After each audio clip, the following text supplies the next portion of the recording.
All right. Number 10. Chapter 8. Okay, so basically we need to graph this, right? So we got a 4-step method, right? The 5th step is what we just did with doing the quadratic formula, right? You can always use the quadratic formula to find your points, right? And I'll explain that at the end. But it's basically a 4-step method plus 1, right? And that separates it from that whole 5-step method for factoring, okay? So whenever you graph, use the 4-step method, okay? The first step is finding the derivative, okay? This is a calculus term. F prime of x is equal to the axis, okay? F prime of x, what that is in essence, it's 2ax plus b equals 0. Okay? So what I'm doing is I'm taking this 2 and I'm multiplying it by 3. 2 times 3? 6. Okay? Then I'm taking 1 away from that 2. Okay? And I'm getting x. Right? Okay? And then I'm taking the 1 and I'm multiplying it by the 18. And I get negative 18, right? Mm-hmm. And in essence, what I have here, because this is A, B, and C, correct? So what I have here is 2 times A, which is 6x, plus B. B is negative 18, so I have negative 12. Right? Alright, good. So, what? Negative 12. Isn't it? So this equals 0. Right? Alright. No, why does it equal 0? Why are we setting it equal to 0? That's the big question. Right, Marcia? Why? Why 0? Right, Rebecca? Why 0? How can I vote for Student of the Month if you're not going to pay attention? Crazy. Right, Richie? Why 0? Okay? The reason behind 0 is this. There's 2 things going on here. This is a quadratic. It looks like this, or it looks like this. Okay? If this front part is negative, then it's frowning. I'm so sad. Right? If this front part is positive, then it's happy. Yay! Right? It's really easy. Okay? So we know this is a happy graph, right? The other thing we know is that what's the slope right here? Positive, negative, 0, undefined? Negative. Good. What's the slope over here? Positive, right? At some point, this slope is going to change, right? And it's going to become what we call a 0 slope, right? Remember the face? Doom, doom, doom, doom, doom, doom, doom, doom, right? 0 slope, that's the mouth.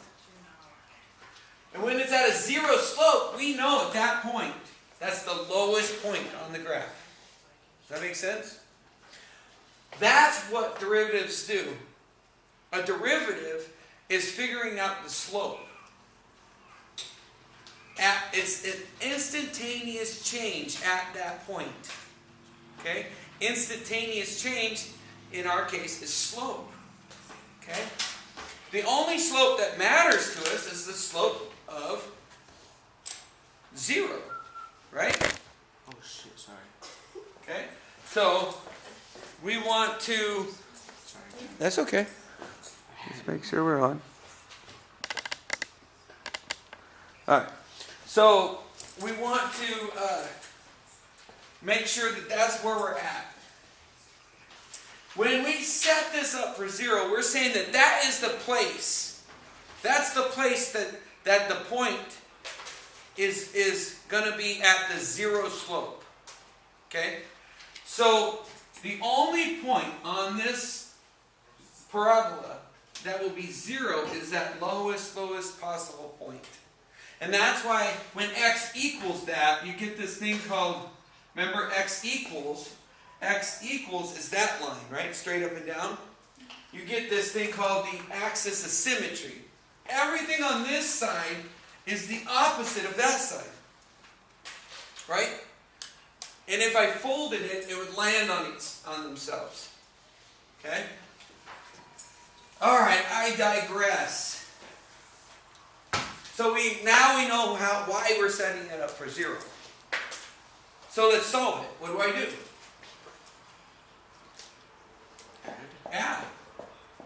Add 18. Right? So I get 6x equals 18. Okay? Then what? Divide. Yeah. Divide by 6. So x equals 3. So we know right now that at 1, 2, and 3 we have this thing called the axis of symmetry. Right? Somewhere on that axis is going to be this parabola. And it's going to be the lowest point, right? Because we know this is a smiling parabola, right? Because it's positive. Okay? The axis of symmetry. Meaning it's the same on both sides. The same. Not like us. We're not the same on both sides. This eye is a little lower than this eye. This ear a little lower than this, or one of them is. I don't know which one. But, right. But one of them is. And that's the way all of us are. Cheek is a little higher. All of us are this way. Okay? That's why we're not symmetrical beings. We're asymmetrical. Meaning not the same on both sides. Not identical. Okay? Alright, but in this case, we're talking about symmetry. We're talking about it's perfectly identical. It's the exact same on both sides. Okay? Alright, so now how do I find the point? I need a y, right? I need a y value. If I don't have a y value, I don't have a point. All I have is an x. I know it's somewhere, I don't know where. To find out where, that's your next step. That's step 2. Okay? F of the axis gives you the vertex. Okay? That's telling you where. Okay? So I'm plugging in. Y is equal to 3 times x squared. I'm going to put that x in later. Minus 18x plus 29. Just like I did with the quadratic formula, I put in my parentheses. And then I plug in my 3 and my 3, just so you know where this 3 came from. They come from the x. Okay? Now, what is 3 squared? 3 times 3? 9. So this is really 9. And what's 3 times 9? 27. 27. Okay? And what's 3 times 18? What's 3 times 10? 30. 30. What's 3 times 8? 24. And 24 and 30? 54. These need to be halves. I should be breaking that in half. What is 27 minus 20 or 54? 27. Yeah, negative 27, right? Mm-hmm. So that's plus 29 plus 29. So what is negative 27 plus 29? 2. 2. So y is equal to 2. So if y is 2 and x is this, then that means our axis of symmetry, our vertex is 3 and 2, which means 1, 2. Okay? So 3 and 2. That's where the vertex is. And we know it's smiling. Right? We just don't know how much it's smiling. Hang in there. So now we're going to plug in our last bit. 3, f of 0 is equal to c. That means that f of 0 is equal to c, 29. So that means this is going to be 29. That means I got to go up 29. So instead of making this a 2, let's make this a 2, 4, 6, 8, 10, 12, 14, 16, 18, 20, 2, 4, 6, 8, 10. So there's 29. Does that make sense? Then this is 2 and 3, so that goes there. And now we have half of our graph. Okay? Now we're going to create the other half of the graph. And that is step 4, which is f of 2 times the axis. Why you say 2 times the axis? Well, if they're symmetrical, this is 3.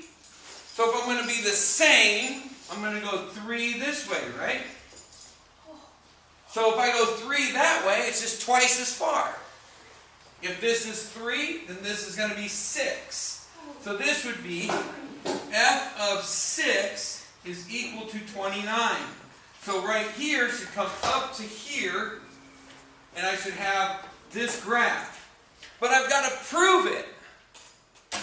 I've got to prove it. Like this proved to me, oh, these are halves. Yeah, I'm on the right track. This proves to me that I'm on the right track. If I prove it, so I have to plug in 3 times 6 squared minus 18 times 6. And if that is 0, then I proved it. Does that make sense? Okay? So, 6 squared is 36. 3 times 36 is 108. 6 times 18 is 108. Sorry, not 180. Okay? And so therefore, we have plus 29 plus 29. That's all that's left is that 29. And that's why f of 6 is 29. Bang. Now, where does it cross the x-axis? It doesn't, right? That's a whole other story. So if we tried to do the quadratic formula on this, we would get an imaginary number. Okay? And that's left for another day.